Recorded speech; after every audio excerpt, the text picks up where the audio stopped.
ज्यादा संख्येने उपस्थित असलेल्या आमच्या भगिनी आणि बंधूंनो, आज जिल्हा परिषद पंचायत समितीच्या निवडणुकीच्या निमित्तानं मोहोळ तालुक्यातील सांगता समारंभाच्या निमित्ताने या ठिकाणी आम्ही दोन्ही आमच्या भगिनींना आपलं मत द्यावं, भारतीय जनता पक्षाच्या कमळाच्या चित्रापुरतं बटन दाबावं आणि त्यांना आपण प्रचंड मताधिक्याने विजय करण्यासाठी सहभागी व्हावं अशा प्रकारची विनंती करण्यासाठी आम्ही इथं आलेलो आहोत. अध्यक्षांचं भाषण झालं, तात्यांचं भाषण झालं, वानकर मालकांचं भाषण झालं, आमच्या भगिनींचं आमच्या मुलींचं भाषण केलं. मागच्या वेळेला या भागामध्ये तानाजी खताळानं प्रतिनिधित्व केलं. प्रतिनिधित्व करत असताना त्याने सांगितलं की शेवटच्या क्षणी सुद्धा त्यांच्याकडे जिल्हा परिषदेची फाईल होती, जिल्हा परिषद कामाचं काहीतरी कागदपत्र होते आणि आपल्यातून त्यांना आता नेत्यानं आपल्याजवळ त्यांना ठेवलं नाही.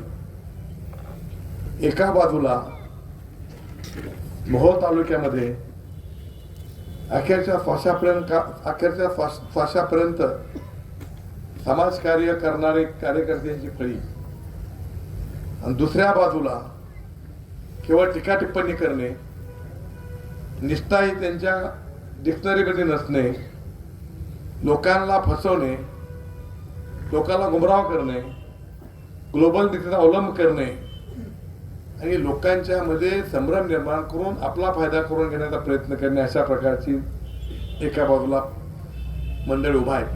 आपण ठरवायचं आहे कुणाच्या पाठीमागे जायचं. त्याचा उल्लेख केला की भारतीय जनता पक्षानं दिल्लीपासून ते गल्लीपर्यंत सगळ्यांची मन जिंकण्याचं काम केलं आणि म्हणून करता दिल्लीचं सरकार 3 वेळा आलं, राज्याचं सरकार 2 वेळेला आलं. दिल्लीच्या सरकारनं जे दिल्ली सरकारच्या हातामध्ये जे मोठी प्रकल्प असतात ते करण्याचं काम केलं. आपल्या इथून जो आता मोठा हायवे गेलाय, 50 वर्षात 60 वर्षात ते झालं नाही. नागपूर ते रत्नागिरी अशा प्रकारचा मोठा हायवे केला. दळणवळणाची सुविधा असली पाहिजे तरच देश प्रगत होतो, हे त्यांनी लक्षात आणलं. आणि आपण जर बघितलं तर एकूण खेडेगावाच्या 20 किलोमीटरच्या वर 4 लेन आपल्याला बघायला मिळतो.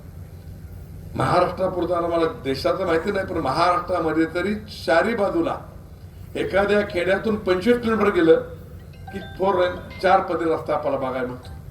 एवढं मोठं काम 10 वर्षामध्ये केलं. रेल्वेचे प्रकल्प उभा केले आपण. बुलेट ट्रेन ही कुणी पुस्तकात वाचले असेल, कुणी सिनेमात बघितले असेल, कुणी अनुभवले असेल.